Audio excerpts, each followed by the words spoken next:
It's back to breakneck pace at SpaceX's Starbase again. What new movement do we have with the remaining Starship Block 2 prototypes? How far away is the 10th test flight of the biggest rocket on Earth? Are 4 weeks even possible? And does our neighbor planet Venus have a pimple problem? My name is Felix, welcome to What About It. Let's dive right in. Starship updates. The dust has finally settled on Flight 9 around Starbase, and we've had a fascinating slew of news in the last few days. Things are churning ever forward at both the Starbase production site and the launch site, with new ring stacks being relocated and stacked, new cryo tests being carried out, and new coverings being installed on the quick disconnect housing over at Pad B. Starting at the very important production site for Starship, we've seen movement in Mega Bay 2. SpaceX has more room after the departure of Ship 37 to Massey's for cryoproof testing. Ship 38 has moved to the center position in the back of the bay, and it is now fully stacked after receiving its aft section. The sequencing of the remaining Block 2 ships is interesting at Starbase right now. One might logically deduce that Ship 36 would be up next after Ship 35 because, well, numerically that makes sense. But Ship 36 has already done its cryoproof test on April 27th and has long rolled back to Mega Bay 2. We'll have to keep a close eye out to see what SpaceX does next, and we're also watching for Raptor 3 engine deliveries. We're trying to see how close Block 3 elements are to being tested. At the Massey's test site, Ship 37 and Booster 18.1 have both been busy. The ship currently slated for Flight 11 has completed cryo testing on both its tanks as of May 30th. It's a bizarre sight to see Ship 37 out in the open with a significant portion of its heat tiles missing and no flaps to speak of. It almost looks like it wandered out of the Mega Bay drunk and naked, ending up somewhere far away. Meanwhile, Booster 18.1 completed its first cryogenic proof test a few days earlier on May 28th. This test is particularly interesting to all of us because it is the first known Block 3 test article. We've mentioned the differences in its design before. It has metallic heat tiles on the underside and no thrust puck. Also, the engine layout is different as they protrude out more towards the center. Last week's Mars update from Starbase provided us with the clearest renders yet of what the next generation Super Heavy booster will look like. And our own stellar animator Elliot has given us more animations as to how the unique design will likely look on re-entry. If you haven't seen the entire episode yet, click the card and watch that after this video. There is some very important information in there to understand the current situation. We are all very eagerly awaiting the arrival of full-scale Block 3 testing, and we are getting closer every day. Also, during Musk's Starship update and a very short interview with Everyday Astronaut earlier in the day, we could see some clearly new additions to the nose cone and ring barrel assembly line inside the Star Factory. In addition to different angles of Ship 39 and 40's nose cone, we can also see what appears to be Ship 41's and possibly a few more behind it. Maybe Ships 42 and 43. While we can also briefly catch a glimpse of what appears to be a new section behind Ship 41's nose cone, there are also numerous new ring sections deeper inside Starbase that haven't been seen previously. Why am I mentioning this? These pieces are likely for sections that are either being built for Block 3 ships or boosters. It's very likely that SpaceX will have Block 3 hardware even before the Gigabay is completed. Late on Tuesday, Booster 16 was placed on top of the transport stand in Mega Bay 1. There was a road closure scheduled from 10 p.m. to 4 a.m. from the production site to Massey's. Booster 16 has already completed 2 cryogenic proof tests back in late February and early March. On top of Booster 16 then being rolled to the launch site for static fire testing, Ship 37 returned to Mega Bay 2 after its campaign at Massey's finished. Beach closure alerts on the City of Starbase's website also seem to indicate that this was the plan. The beach was scheduled to be closed from 7 a.m. to 7 p.m. on Thursday, with a backup date set for today. SpaceX is running towards Flight 10. What's also a quick process is today's sponsor. The internet is a major part of our lives, with the average person spending half their day online. And no, it's not just the children. Are you, your parents, wives and children even aware of digital threats? Surfshark, the sponsor of today's video, is the go-to VPN keeping you and your family's data private and secure. Surfshark creates a private network, keeping out who doesn't belong there. It's like virtually locking your front door. The Surfshark One cybersecurity package includes a built-in antivirus to protect you from dangers like data worms and Trojan horses. It handles everything for you, including proxy emails, instant alerts, and a fresh start if your data was compromised. It protects you wherever you go online, be it on the go or in your own home. Just one single license protects your family. Use it on as many devices as you like. The new standard for your family's security. Go to surfshark.com/Felix or use code Felix at checkout to get 4 extra months of Surfshark VPN. The link is in the description and in the pinned comment. Surfshark's got your back. Alright, back to spaceflight. A modern astronaut icon is not getting a chance. What was still kind of a rumor on the last episode is official now.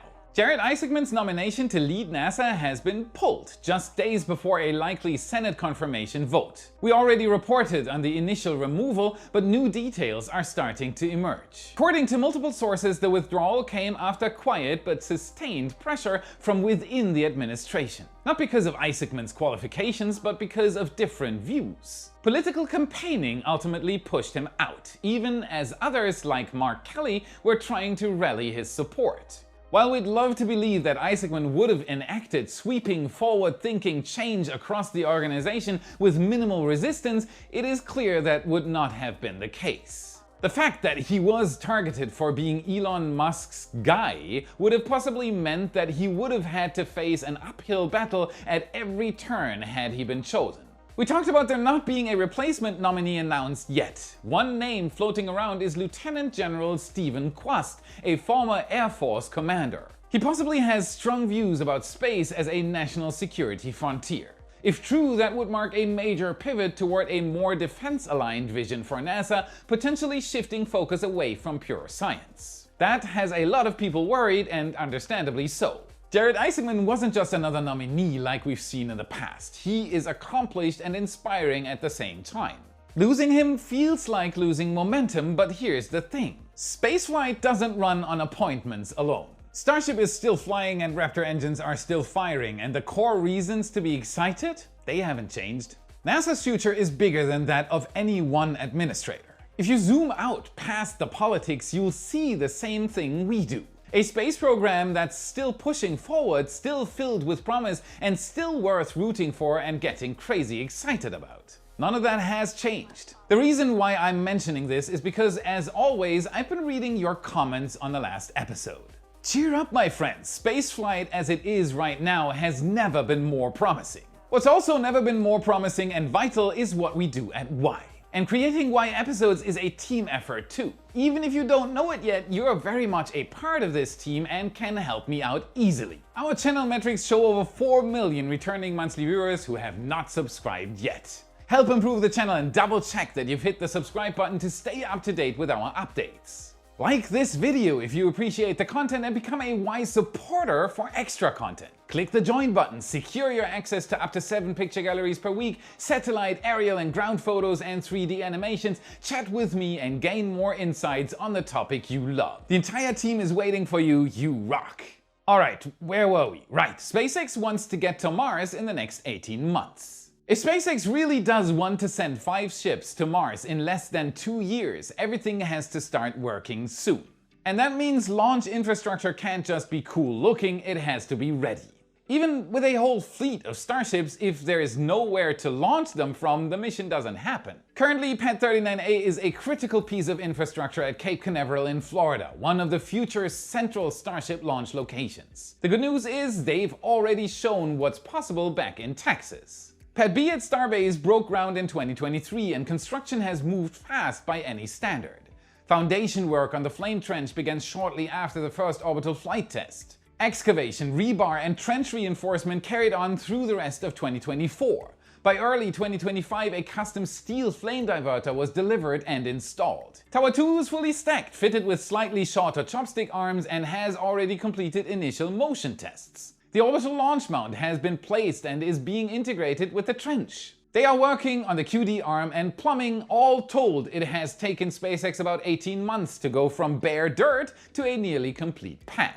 That's the benchmark, because what SpaceX is building in Florida now needs to move just as fast or faster. faster is better. At LC-39A, the Starship integration tower is already standing. It was completed back in 2022 and outfitted with catch arms shortly after, but everything else is unfinished. The reason? SpaceX radically changed the Starship pad design after discovering that a circular launch stool might not work. The flame trench has been excavated, but the massive concrete shell and the flame diverter are still incomplete. The orbital launch mount is being built off-site at Roberts Road and has not yet been delivered. The tank farm is still being reshaped for methane and liquid oxygen, with plumbing incomplete and the buried commodities trench not yet connected. So how long are we talking? To get the Starship pad at LC-39A online in time, every step has to go smoothly from here. And we can roughly estimate what's left based on how long each stage took at Pad B at Starbase. First, the flame trench needs to be outfitted. Once the diverter is delivered, it will have to be lowered in, anchored, and validated. That will likely take 2 to 3 months depending on weather and inspections. Then the orbital launch mount needs to arrive from Roberts Road.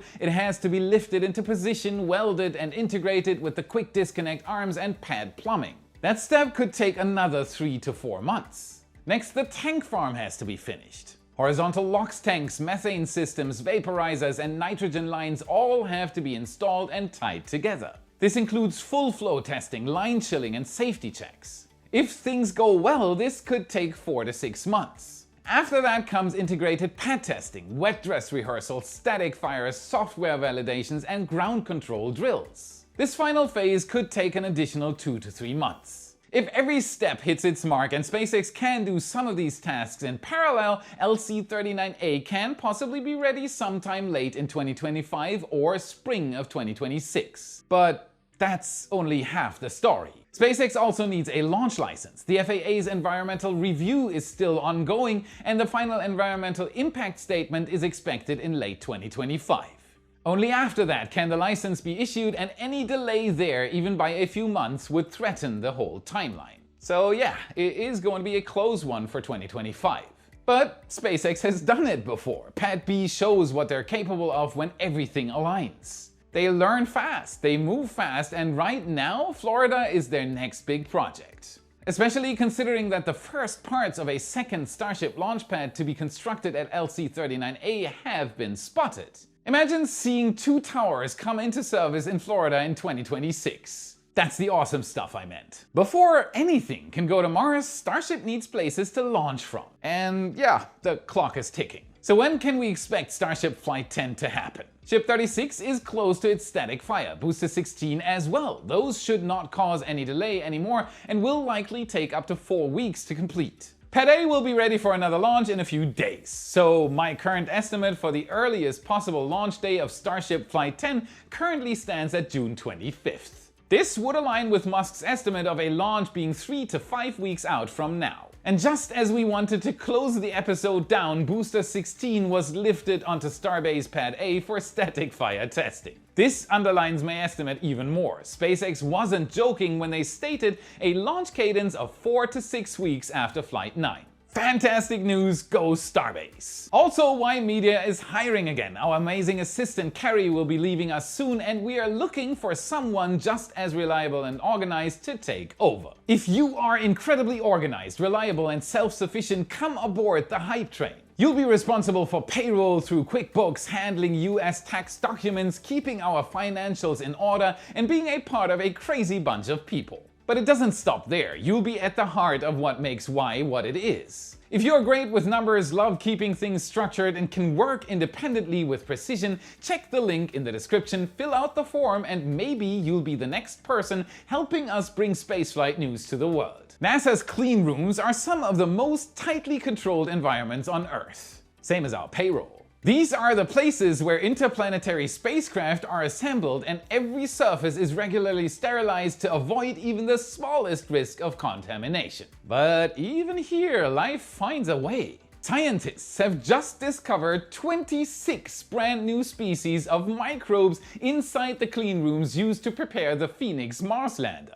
These aren't everyday bacteria, they are extremophiles. Those are a type of organism thriving in conditions that would be deadly or extremely hostile to most other life forms. Usually living in volcanic vents, polar ice, or even acid mine drainage. Or thriving in clean rooms, being radiation resistant, spore forming, or ultra hardy with slow metabolisms and the ability to live on minimal resources. Like almost nothing. And they were discovered in the very rooms designed to be as lifeless as possible. I mean, other than scientists, of course. That might sound like a small lab curiosity, but it actually has serious implications for planetary protection. Every time we send a spacecraft to another world, we risk carrying Earth-based life with it. If even one of these extremophiles made it to Mars or Europa or Titan, it could not only contaminate that environment, but also make it harder to know whether we are seeing signs of alien life or just our own biology showing up in the wrong place. This discovery doesn't mean the protocols failed. In fact, the researchers say it shows how rare and extreme these microbes are. The reason they are studied in astrobiology is that they show how life might survive in harsh environments on other planets or moons. But it's also a reminder that life is persistent and that keeping it off our spacecraft is a challenge we have to take seriously. Especially as missions like Mars Sample Return aim to bring rock and soil samples back to Earth. NASA's Perseverance rover on Mars has already collected them. I hope it washed its robotic hands. Or Europa Clipper pushing deeper into the search for life on Jupiter's moon Europa, which is believed to have a subsurface ocean beneath its icy crust. What if those get contaminated with hitchhiking extremophiles? The more we understand about what survives our sterilization protocols, the better we can refine them. And the more we learn about these clean room microbes, the more we might understand what life could look like elsewhere. Because if it can survive here, it might survive out there too. Our neighboring planet Venus has always been a celestial body of contradictions as well. It's the same size as Earth, made of similar material, and orbits in the same neighborhood. But while Earth is teeming with life, Venus is a furnace of carbon dioxide and acid clouds. An acidic melting chamber. For decades, scientists believed its surface had long since gone quiet, baked solid, and geologically dead. How can we find out if this is actually true? A new study has found evidence that the surface of Venus is still changing. Researchers analyzed dozens of strange circular features called coronae. These are massive ring-like structures some hundreds of kilometers across, formed when hot material from deep inside the planet pushes upward, warping and cracking the crust. When scientists examined 75 of them in detail, they found that 52 showed signs of ongoing deformation. That includes faults that appear fresh and unfilled, with surface textures that haven't been eroded or buried. This is the strongest evidence yet that Venus is still geologically active. Now let's take a look at some considerable implications. If Venus is still churning internally, it means the planet has even more in common with Earth than we thought. A hot dynamic mantle and possibly volcanic activity. It also gives us a better shot at understanding why the two worlds turned out so differently. Why did Earth evolve into a life-bearing world while Venus spiraled into a runaway greenhouse effect? These shifting coronae could even be clues about early Earth. Before plate tectonics began, our planet might have looked more like this, with hot spots deforming the crust from below rather than entire continents drifting apart. Venus offers a window into that lost chapter of planetary evolution. And for future missions, this discovery raises big questions. NASA's Veritas mission will orbit Venus to map its surface in high detail to study its geology, looking for signs of past or present volcanic and tectonic activity. And ESA's Envision mission is designed to study the planet's surface, atmosphere, and internal structure with advanced radar and spectrometers. Both missions are potentially planned to head to Venus within the next decade. If the surface is active, we may be able to catch it in the act. Watching those shifts in real time could help confirm how planets cool, how crusts move without plates, and how surface activities tie into climate. That's it for today. Before watching the bloopers, remember to smash the like button, subscribe for more, this is what fuels the algorithm, and this is how you can help us for free. Check out our epic shirts in your favorite Space Nerd store. A new Raptor design and our Flight 9 shirt are both up, link is in the description and in the card you should see now. Also, check out our print store at shop.whataboutit.space to buy a picture for your favorite wall. A significant amount of every purchase goes directly to our photographer Jordan. And if you want to learn about SpaceX's Raptor engine and how it completely revolutionized spaceflight, watch this video next to continue your journey. Thank you very much for watching, and I'll see you again in the next episode. Nominee announced. Yeah. Another nominee? 5 weeks out from now. No. Threaten the